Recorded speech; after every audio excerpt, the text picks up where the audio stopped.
You only reach out when you're desperate. That's why no one's answering. Bad timing kills good connections. And over your career, that could cost you 6 figures in missed opportunities. Most people network backwards. They wait until they're laid off or panicked or burnt out, and then they start messaging people. It's too late. You don't build relationships when you're drowning. You build them before you need them, strategically.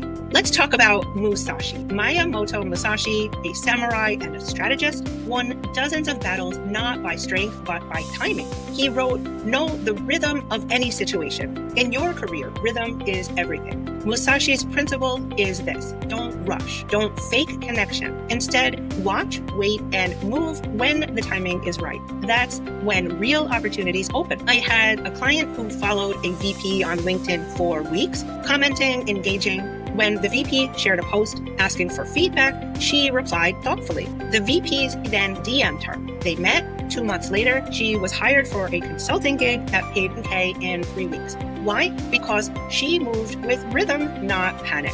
Here's a call to action. Musashi's strategy isn't ancient. It's timeless. If you want results like that, start networking in rhythm. Follow the people you respect. Learn their needs, then strike with value. Drop "rhythm is greater than panic" in the comments if this hit you, and I'll see you in the next video.